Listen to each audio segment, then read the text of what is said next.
Muy buenos días, amados, en este domingo 20, previo a la celebración en el mundo occidental cristiano, para los cristianos, de la Navidad, que es el recuerdo del nacimiento, de la llegada del Salvador al mundo. Para muchos simplemente es una fiesta más en el calendario, tal vez un feriado más en el calendario para descansar, pero para los cristianos obviamente tiene un significado profundo, único, extraordinario, ¿no? Para quienes conocemos de la vida de Jesús y conocemos de este plan de Dios para la humanidad. Y la invitación para los que van a estar con nosotros en esta mañana obviamente es pensar un poquito más allá de la fiesta, un poquito más allá de los regalos, ¿no? En el verdadero significado. La verdad es que para los cristianos celebramos todos los días, celebramos a Jesús en nuestra vida, porque Él vive para siempre. Así que en esta mañana un gusto de saludarles a cada uno de ustedes. Espero que el Señor les haya guardado, el Señor le haya hablado a vuestra vida, hayan descansado, ¿no? Hayan confiado en el Señor durante esta semana.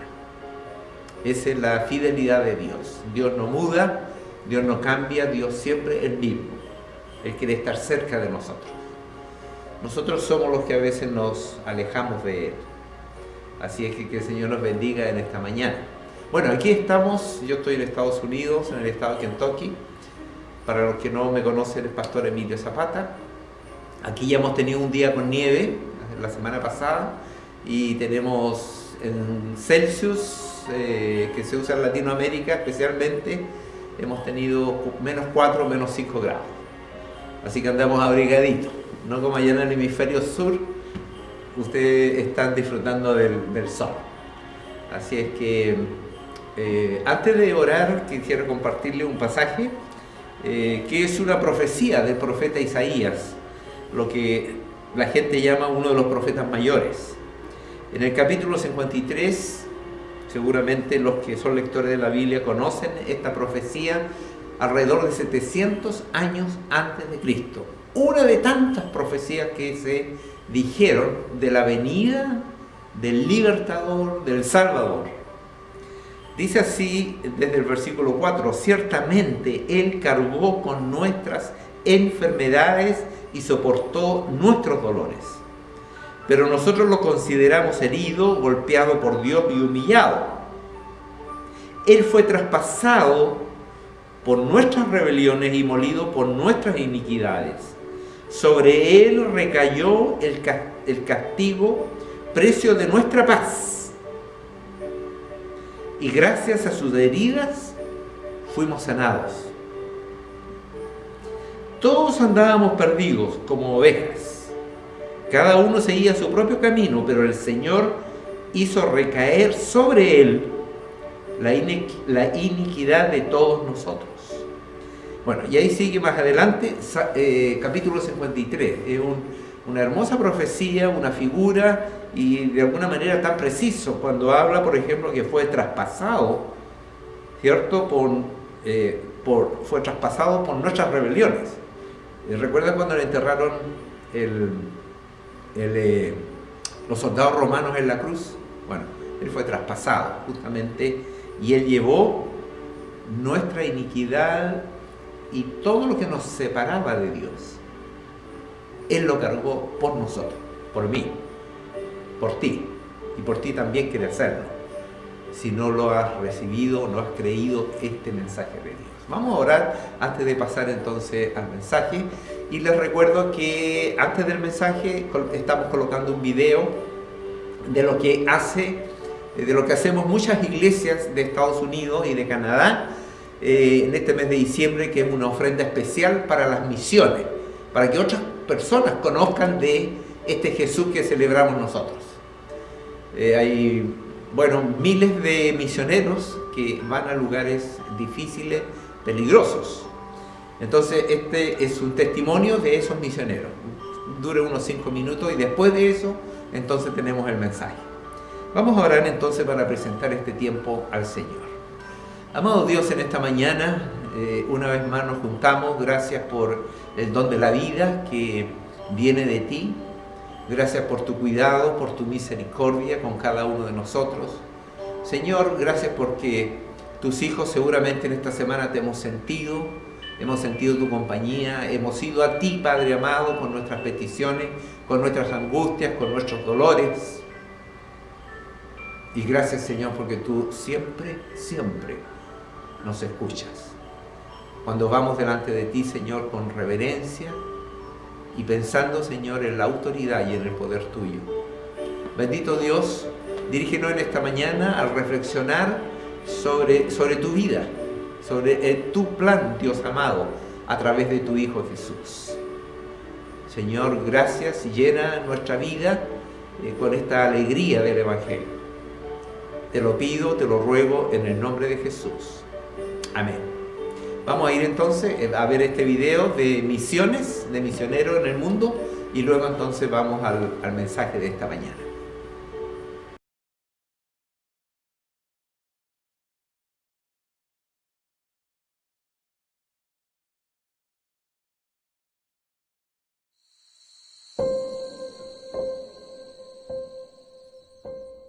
Tenemos ciertas historias en el Nuevo Testamento, como la parábola de la oveja perdida, donde se deja a 99 para buscar a una. Dios no abandona a una oveja perdida. Hay pequeñas etnias a quienes el Evangelio no ha llegado aún, debido a la geografía, la distancia, el costo, la cultura y el racismo. En verdad creo que estas microetnias son parte del corazón de Dios, y hay que buscar a todas sus ovejas, a todo ese remanente. En la Amazonía puedes pasar todo el día sin ver ni un alma. Es algo extraño, pero en gran parte la razón de que no veas gente es porque se esconden. Son etnias escondidas, pequeñas en población, muy dispersas. Durante siglos su sangre ha sido derramada y han sido explotados. Son animistas, creen en espíritus. Y cuando vives así, tiendes a ser dominado por el miedo. Veo gente marginada, gente olvidada, gente invisible que necesita desesperadamente el Evangelio. El área es enorme, así que para llegar desde donde yo vivo, que ya es una ciudad en la jungla, debemos subir a una avioneta y volar a otra ciudad portuaria, y al día siguiente subir a un bote y viajar lentamente, a veces hasta 3 días, para llegar a donde vamos. Debido a que vamos a áreas donde el Evangelio no llega, a veces toma bastante tiempo. Pero recientemente hemos notado que Dios ha abierto algunas puertas. Ha estado obrando para enviar misioneros, hombres y mujeres indígenas, donde no hay presencia evangélica. Un hombre indígena con un llamado y un buen entrenamiento será más eficaz. Tiende a ser capaz de penetrar áreas de difícil acceso, sin restricciones del gobierno y con menos limitaciones del lenguaje. Gran parte de mi trabajo es entrenarlos, así que, si quiero enseñar a un indígena a contar historias, primero tiene que verme hacerlo. Después de un tiempo de seguir mis pasos, él se vuelve muy capaz. Un compañero en particular quiere trabajar con una etnia que ha matado a forasteros en su territorio. Dice, no me importa, Dios me llamó a hacerlo. Y este es un cambio radical en la mayoría de las etnias indígenas, tanto que los miras y tienes que reconocer. Dios produjo ese cambio en este hombre. Ves familias acercándose a Cristo, líderes de pueblos consiguiendo permiso de entrar. Eso confirma todo lo que venimos a hacer, formar discípulos de todas las naciones. Cuando pasan cosas así, pensamos, bueno, de eso se trata. Pueden ir y enseñar a otras personas, y ellas a otras. Quiero ver un ímpetu que cruce la jungla como una ola, y decir, no lo vi pasar, no estaba ahí, pero sé que el Evangelio ha alcanzado los rincones más oscuros. Cuando las personas contribuyen a la ofrenda de Navidad Luti Moon, nos permite hacer cosas como comprar un motor fuera de borda que nos lleve río arriba a conseguir el material que necesitamos para permanecer en la jungla. He recibido apoyo del Loti Moon. La generosidad de todos ustedes es un lujo que no quiero dar por sentado. Quiero darles las gracias. Dios es fiel, tanto en los tiempos malos como en los tiempos buenos, y su mandato no cambia. Estas etnias de la jungla podrían nacer, vivir y morir sin nunca haber escuchado el nombre del Salvador. Así que alguien debe ir, porque si nosotros no vamos, nadie irá. Si no entrenamos gente a que vaya, nadie irá. Vale la pena.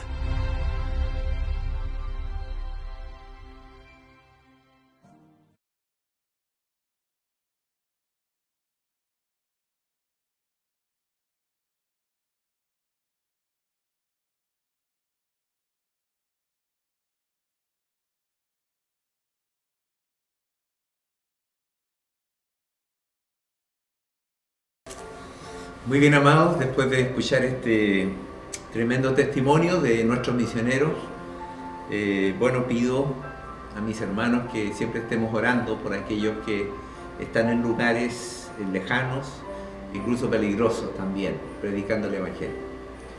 Aquí hubo en nuestra iglesia una hermana, Loren se llama, y ella está en Asia, ¿no?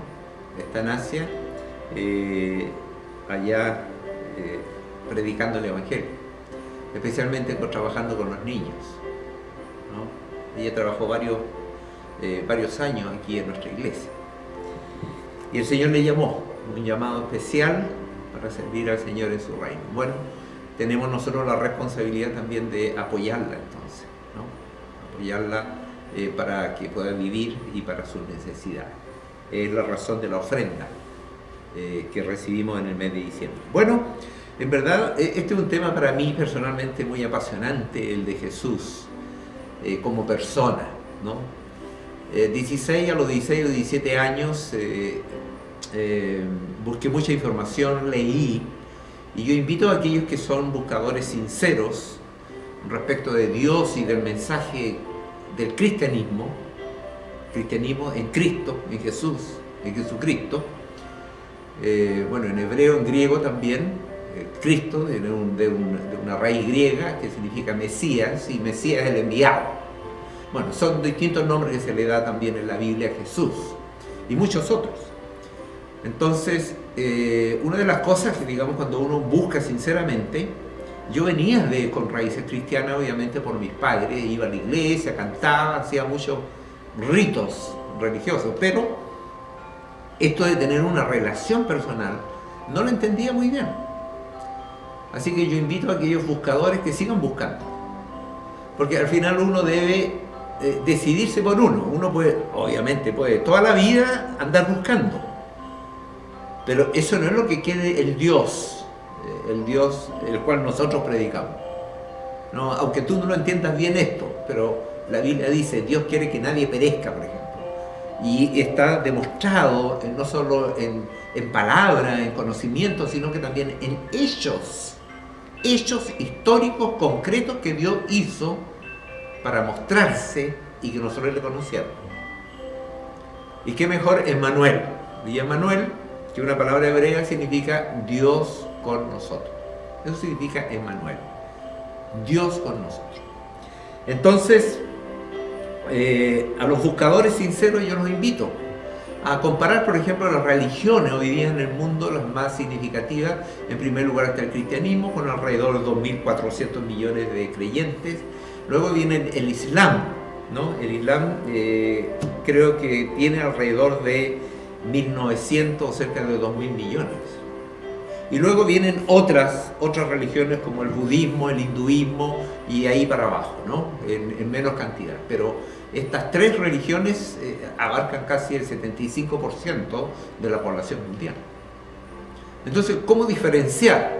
Yo les sugería la semana pasada que leyeran el libro de Ravi Zacharias. Si lo quieren ver, en el domingo pasado, ahí está el libro y lo pueden comprar a través de Amazon, los que son tecnológicos, o comprar el libro. O ¿por qué creer en Dios? Es otro libro también muy interesante, y lo sugiero de parte de este autor, Ravi Zacharias, porque él vive en la India, ¿no? Con una tremenda influencia de otras religiones. Pero ¿cómo? A veces la gente pregunta cómo decir, bueno, cuál es verdaderamente la verdad. Y en verdad no simplemente hay que ponerse desde afuera, sino que hay que leer e investigar. Y a mí me pareció, cuando yo estudié las religiones, me pareció el cristianismo algo consistente.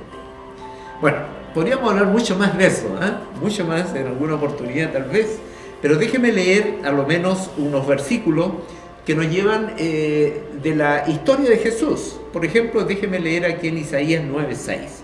Solamente un versículo, que esta es una profecía de Jesús. Y dice lo siguiente, 9:6, porque nos ha nacido un hijo, se nos ha concedido un hijo, la soberanía reposará sobre sus hombros y se le darán estos nombres: Consejero admirable, Dios fuerte, Padre eterno, Príncipe de paz. Eso está en Isaías. No vamos a entrar, digamos, a profundizar en estos textos, sino simplemente ya, eso se dijo antes que Jesús viniera. Es una profecía, incluso antes, desde el Génesis, hay profecías sobre Jesús. Déjenme continuar con Miqueas, capítulo 5, versículo 2. Miren lo que dice. Pero de ti, Belén Efrata, pequeña entre los clanes de Judá, saldrá el que gobernará a Israel. Sus orígenes se remontan hasta la antigüedad, hasta tiempos inmemoriales. ¡Qué increíble! Miqueas, antes de que naciera, cientos de años antes de que naciera Jesús, ya se estaba diciendo que en Belén.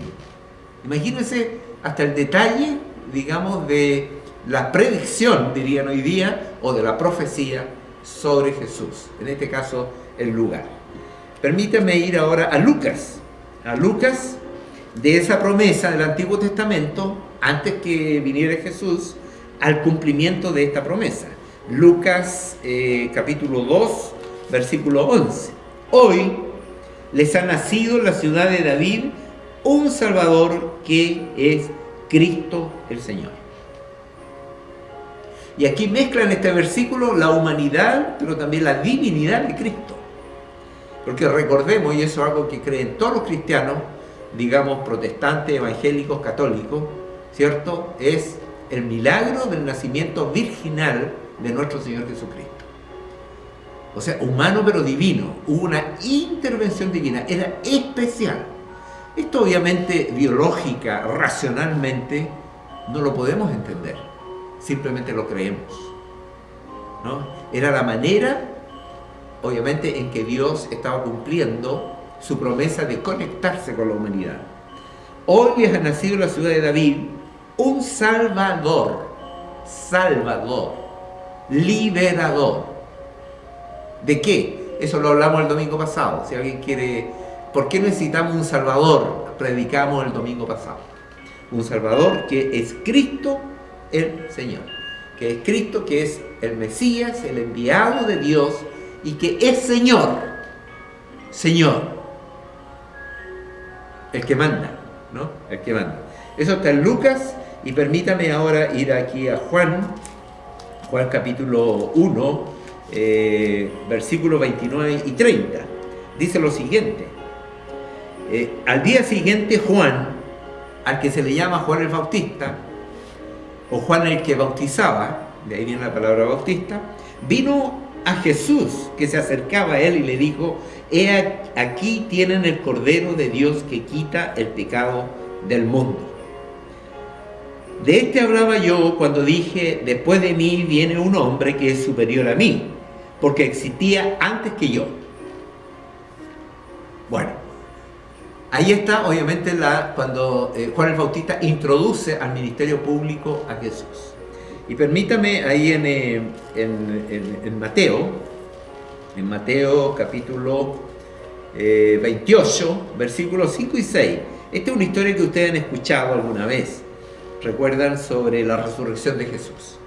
El ángel le dijo a las mujeres: no tengan miedo, sé que ustedes buscan a Jesús, el que fue crucificado. No está aquí, pues ha resucitado, tal como dijo. Vengan a ver el lugar donde lo pusieron.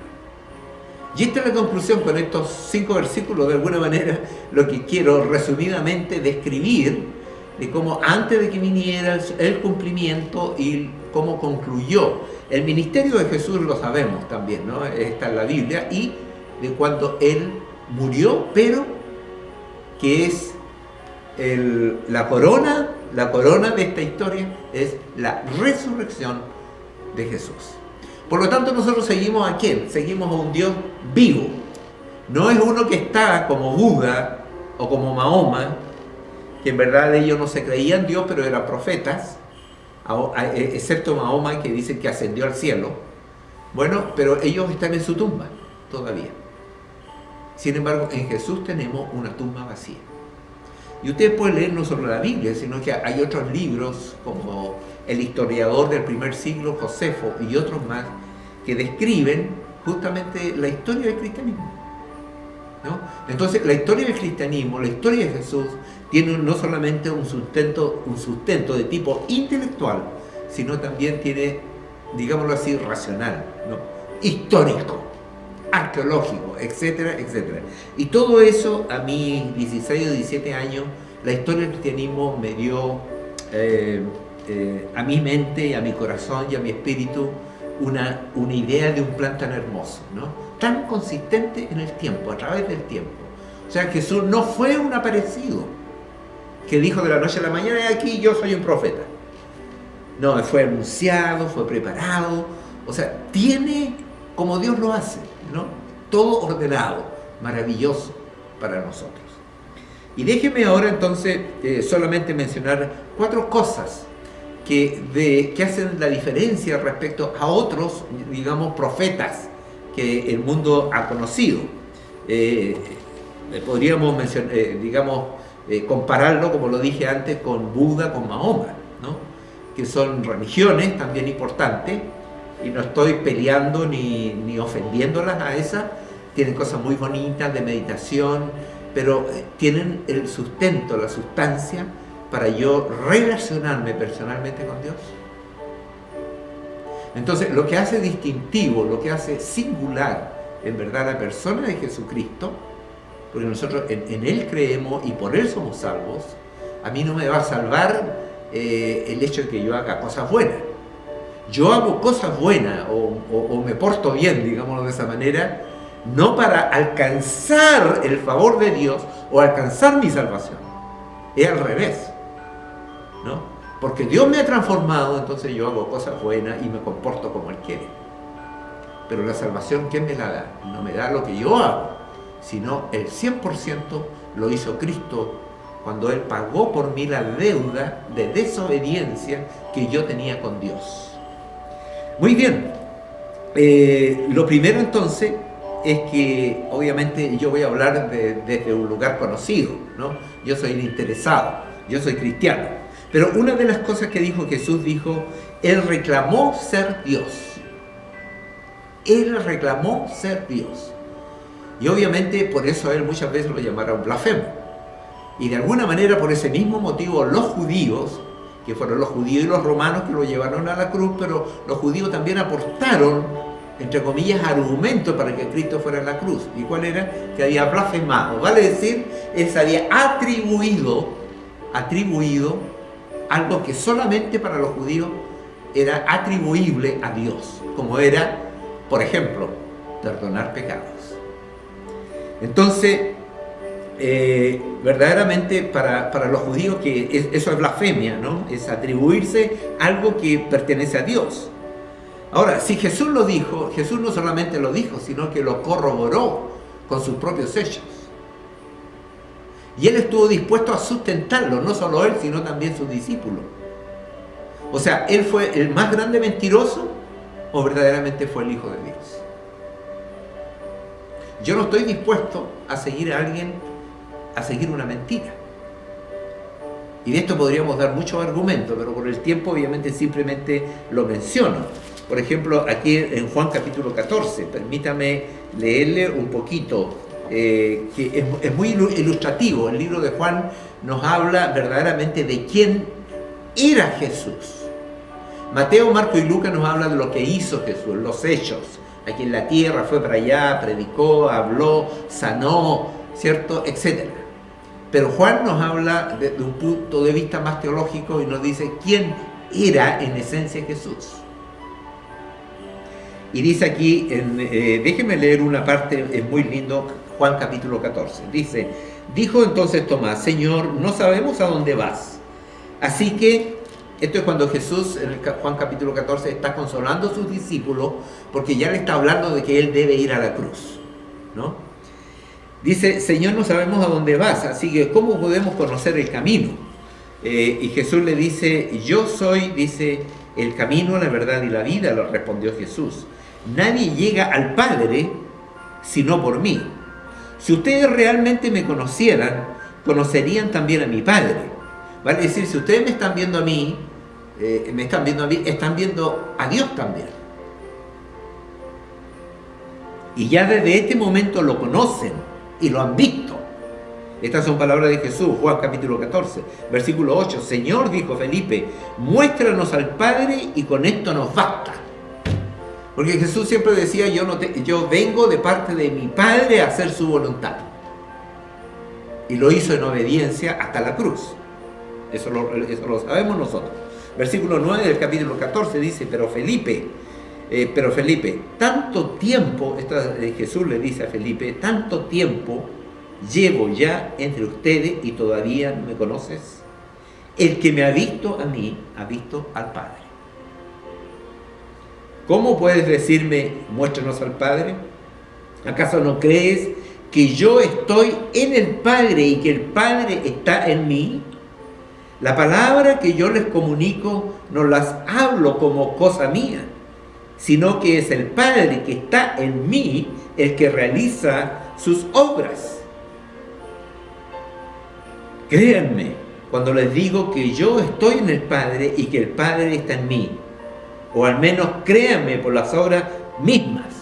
Créanme por las evidencias que ustedes han visto.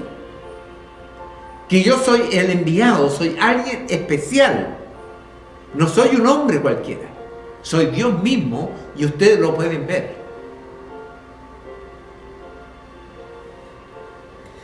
Ese es el punto número 1. Tengo mucho más, pero por el tiempo no lo voy a hacer. El punto número 2. Jesús dijo que nadie podía salvarse. Recordamos que Él es el Salvador, el Libertador. ¿Cuál es la razón de por qué Él vino? ¿Simplemente para que tuviéramos una celebración de Navidad? No. Ese es un lindo recuerdo.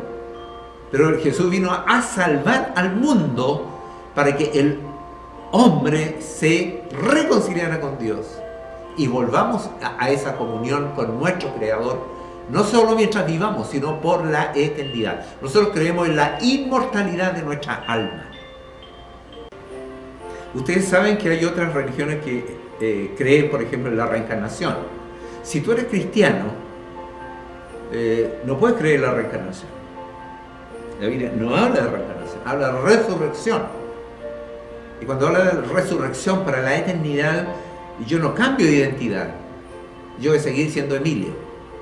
No sé si nos vamos a tener nombre en el cielo, ¿no? Pero en el caso del budismo, por ejemplo, el budismo, ellos creen en una eterna reencarnación hasta que lleguen a lo que ellos llaman nirvana. A lo mejor ustedes no saben, pero pueden buscarlo ahí en internet, ¿no?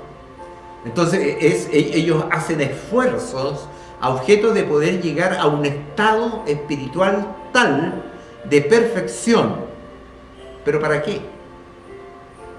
¿Para qué? ¿No? En cambio, un cristiano basado en la vida de Cristo podemos decir, bueno, yo acepto a Cristo ¿para qué? Para vida eterna. ¿Qué es lo que Él ofreció? O sea, para vivir eternamente con Él. Número 2 decía, Jesús reclamó, o Jesús dijo, que nadie se salva si no cree en Él. O sea, es el único camino. Y esta es la singularidad tal vez del Evangelio. Hoy día en el siglo XXI tal vez esto no sería muy bien nombrado porque la gente dice, bueno, todos los caminos llegan a Roma. Todas las religiones dicen lo mismo. Pero si tú crees eso, te tengo, bueno, no sé si es mala noticia. Pero Dios habla de un Dios único. Y esa es la gran herencia también del judaísmo por parte del cristianismo. Si ustedes ven en el Antiguo Testamento, Deuteronomio capítulo 6, ahí habla de que Dios es único Dios, creador del cielo y de la tierra. Y de hecho cuando se refiere a otros dioses, no lo pone con mayúsculas, sino que con minúsculas, ¿no?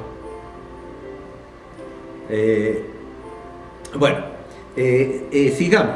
Juan 14:6 dice, que ya lo leímos, yo soy el camino, la verdad y la vida. Le contestó Jesús, nadie llega al Padre si no es por mí.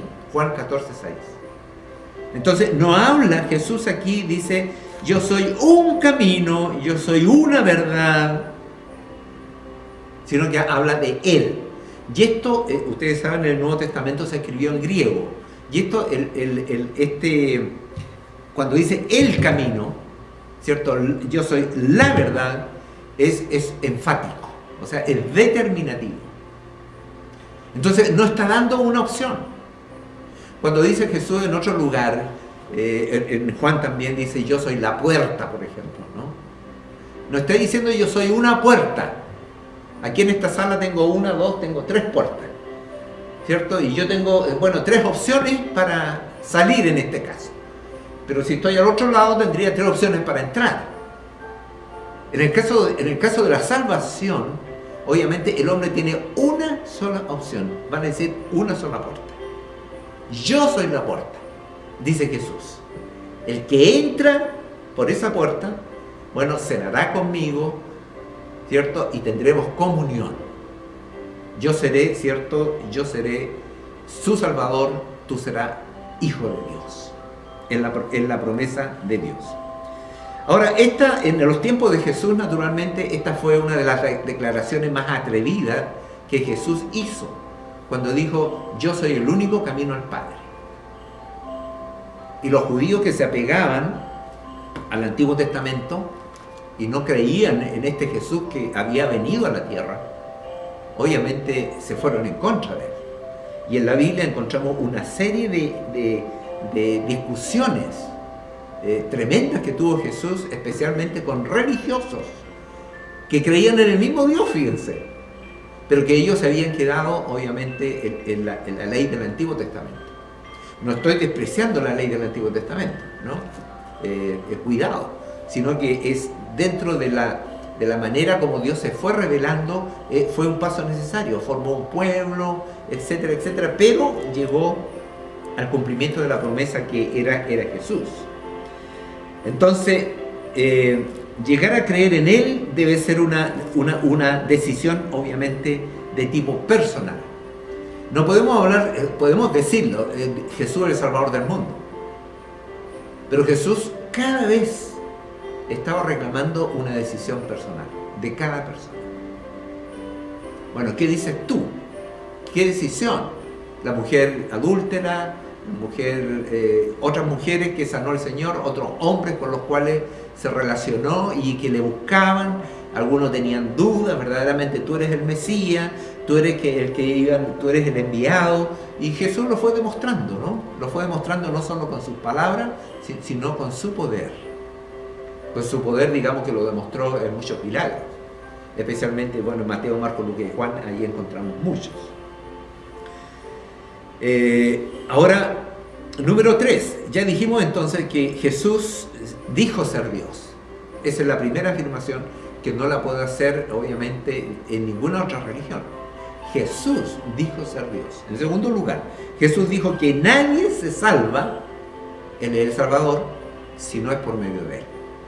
Entonces Él reclama de alguna manera una exclusividad. Yo sé que algunos que me pueden estar escuchando pueden decir, ¿qué se cree? ¿Qué se cree? Tiene su currículum, ¿eh? Digámoslo de esa manera.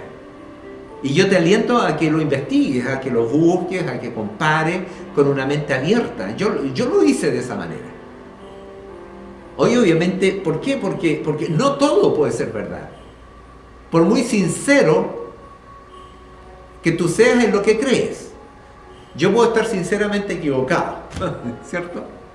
Pero es algo espiritual que Dios en algún momento te lo va a confirmar en tu mente y en tu corazón.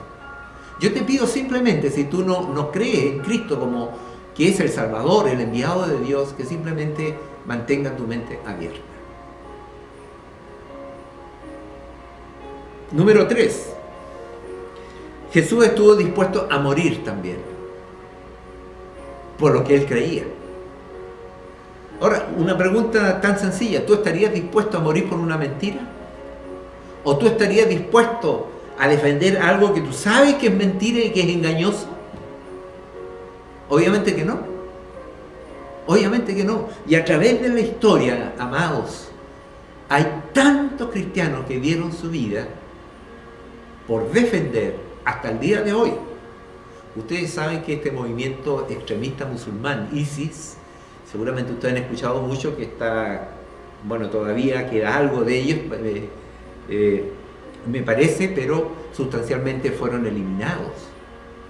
pero ellos tenían un tremendo odio a los cristianos.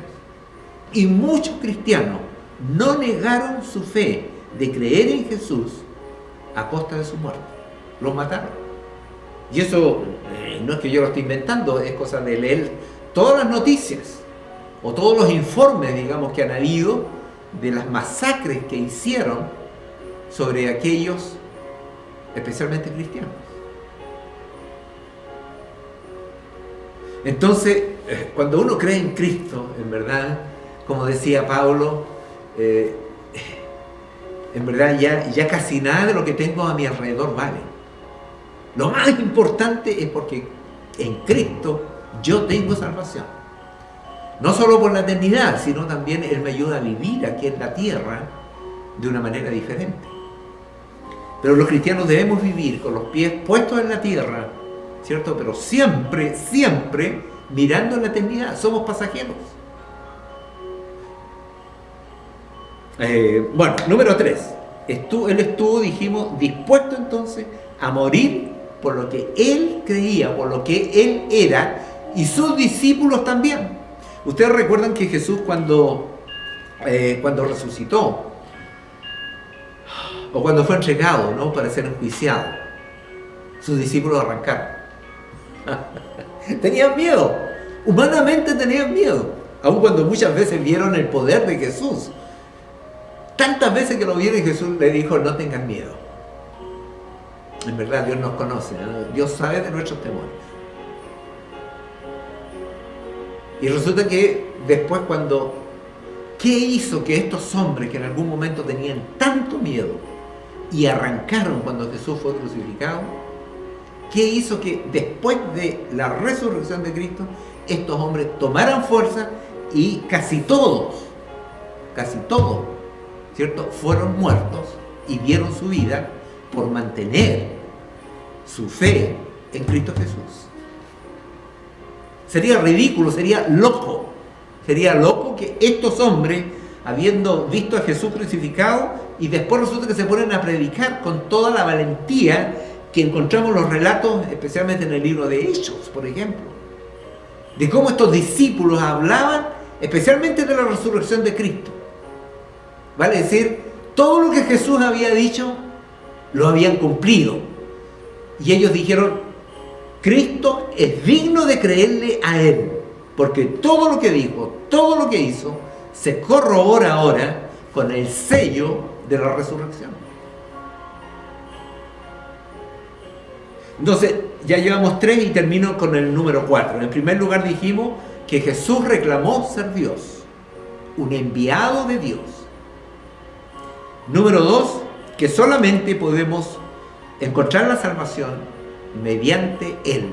Él es el mediador entre Dios y los hombres, Jesucristo. Número 3, Él estuvo dispuesto a morir por sus enseñanzas, y no solo Él, sino también sus discípulos y muchos mártires a través de la historia.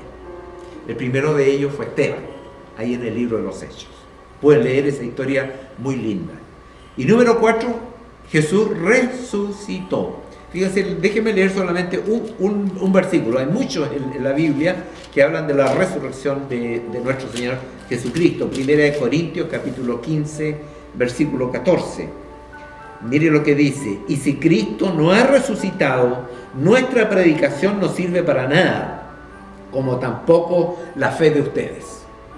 O sea, sería ridículo, ¿cierto?, hoy día tener estos templos, adorar a Dios, porque ¿en quién están creyendo ustedes? ¿En un Dios muerto? No, estamos creyendo en un Dios resucitado. Pablo lo dice, y hay otros pasajes en la Biblia que corroboran el testimonio de este Jesús resucitado. Bueno, para esto hay muchos libros también de hombres que han sido ateos, como Lee Strobel. Se llama El caso de la fe. Se los sugiero que tal vez lo busquen o lo compren en Amazon. El caso de la fe, que habla justamente acerca de la resurrección de Cristo, ¿no? Una investigación que hizo un periodista que era ateo y que finalmente él se convirtió. La Biblia nos dice que cuando Jesús fue crucificado, sus discípulos se escondieron llenos de miedo, decíamos, ¿cierto? Y la pregunta otra vez La repito, ¿qué hizo entonces que cobraran valentía para correr riesgo de muerte? La resurrección de Jesús. Navidad es Jesús. Navidad es la buena noticia. Navidad es evangelio. Y evangelio significa buena noticia. Navidad es alegría. El real sentido de la Navidad, amado, solamente se dará cuando cada uno de nosotros, en un acto sincero delante de Dios, abrimos nuestra mente y nuestro corazón para que Él nazca en nuestros corazones, en nuestra vida. Y esto que le estoy diciendo es un milagro de Dios. Los buscadores sinceros del Dios verdadero, Dios se revela a través de Jesús. Y lo único que nosotros debemos hacer es poner nuestra fe. Y si no tenemos fe, en una oración de súplica, dile: Señor, dame fe para creer que Jesucristo es mi Salvador. Hermanos, cuando este milagro se produce en nuestra vida, podemos descansar. Podemos descansar. Vamos a pasar momentos difíciles. No estoy prometiendo que ya se le van a solucionar todos los problemas. Pero nunca más vas a estar solo. Porque Dios, con la presencia ahora del Espíritu Santo, va a estar en ti. Y Él te va a sustentar. Tú ya no eres, ¿cierto?, un desconocido. Ahora eres hijo de Dios. A través de haber abierto tu corazón y tu mente en un acto de fe a la obra que Dios hizo a través de Jesús y a la obra que Jesús hizo por mí en la cruz. Ahí clavó todo Jesús, todas nuestras dolencias, todos nuestros dolores, como leíamos en Isaías capítulo 53. ¿Tendrá Jesús un lugar en tu corazón? ¿Tiene Jesús un lugar en tu corazón? La respuesta tiene que escucharla a Dios. Obviamente que a mí también me gustaría saberlo. Y tal vez muchos de los que están escuchando ya han hecho esta decisión. Pero yo le hablo a aquellos que aún no han tomado esta decisión. Este es el verdadero sentido de la Navidad. Es verdad, lo celebramos. Pero Cristo vive en nosotros siempre, los 365 días del año. No es necesario esperar Navidad. Es verdad que con mayor énfasis celebramos la Navidad, este mensaje de Dios. Vamos a orar. Voy a orar por ti y por tu vida. Vamos a dar gracias a Dios por Jesús, que es nuestro Salvador y que espera que muchos más, y vamos a interceder por aquellos que aún no conocen a Dios. Puede ser tú u otro, un amigo, un vecino, un familiar, un hermano, que el Señor pueda tocar también su corazón. Y voy a orar también por las necesidades que tengamos cada uno de nosotros. Que el Señor nos bendiga. Oremos. Amado Dios, en esta mañana, al terminar esta meditación, Padre amado, que calienta nuestro corazón. Al pensar, Padre amado, de cómo tú, siendo tan grande, eres el creador del cielo y de la tierra, te dignaste, Padre amado, a hacerte pobre, a hacerte hombre como nosotros, o parecido a nosotros. Sin embargo, lleno de poder y de gracia y de amor, porque tú en Cristo Jesús, tu Hijo, Padre amado, nos trajiste salvación, nos trajiste alegría, y traes alegría al mundo también. Yo te pido por la fe de cada uno de nosotros que somos tus hijos, aliéntala, Señor, en medio de estos tiempos difíciles, en medio de estos tiempos en que vemos el futuro a veces incierto, y no sabemos lo que puede pasar. Qué grato, Señor, qué gozo, Padre amado, es sentir de que en tu mano, Padre amado, podemos estar seguros, y que nuestra vida no solamente está segura que en la tierra y guardada, Padre amado, por ti, sino también por la eternidad. Señor, yo te ruego, Padre amado, en esta mañana, que tú traigas tu salvación a aquellos que aún no han hecho una decisión por Cristo Jesús, y que ellos puedan decir: Jesús es mi Salvador. Obra, Señor, el poder de tu Santo Espíritu en los corazones que están escuchando este mensaje. Es la Navidad, Padre amado. Tú has venido a nosotros. Ruego también por las necesidades, no solo de mis hermanos, que están sufriendo necesidades de todo tipo, especialmente aquellos que están en el hospital, aquellos que están en la cárcel, aquellos que están solos, aquellos, Señor, que han sido despreciados. Yo ruego, Padre amado, por los huérfanos, por las viudas, por aquellos pequeños, aquellos pequeñitos, Señor, que a veces miramos con desprecio. Señor, ayúdanos a hacer también, abrir nuestro corazón a los necesitados, siempre. Que miremos con tus ojos, que extendamos nuestras manos como tú las extendiste, que caminemos como tú caminaste. Señor, que traigamos este mensaje de aliento y de salvación verdadera en el Cristo resucitado para aquellos, Señor, que están despojados de la alegría que solamente tú puedes dar. Bendito Dios, trae salvación al mundo, trae salvación a nuestra familia, trae salvación, Padre amado, y toca corazones con tu palabra y con tu poder. Esperamos en ti, Señor, y estamos contentos porque tú has venido a nosotros, pero también estamos tristes porque quisiéramos que muchos más te conocieran. Qué distinto sería el mundo si muchos te recibieran, Padre amado. Guárdanos, Señor. Coloca tu mano sobre los enfermos, Señor. Trae sanidad no solamente del alma, sino también de sus cuerpos físicos, Padre amado. Bendícenos, Padre amado. Ya nos valientes, Señor, y no cobardes para llevar este evangelio a aquellos que no lo conocen. Gracias, Padre. Te lo pedimos y te lo rogamos todo en el nombre de Jesús, que vive para siempre. Amén. Amén. Amén. Que el Señor les bendiga. Un gusto haber estado con ustedes y que tengan una feliz Navidad. Un tiempo de reflexión, pero también que pueda ser un tiempo de alegría para cada uno de ustedes. Nos vemos la próxima semana, si Dios quiere.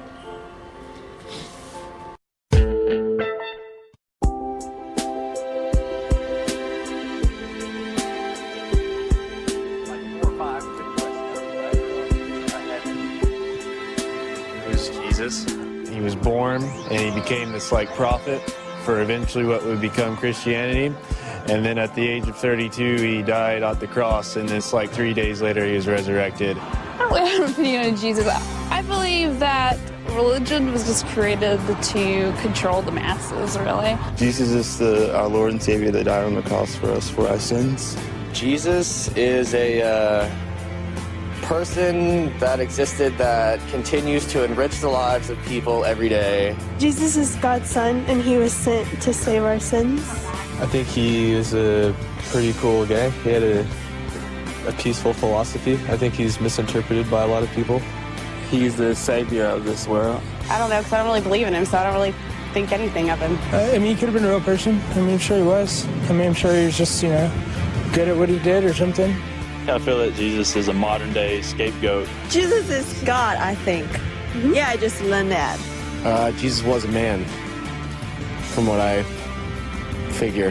Who is Jesus? He was a dude. Lived back in the day. Pretty awesome. He had a beard. He was just kind of a guy with a really unique, positive message that kind of gave a lot of people a lot of hope. He probably existed, but I don't believe that he was the Son of God or anything. He died on the cross for us and to save us and rose again from the dead. I wanted to sound smart, but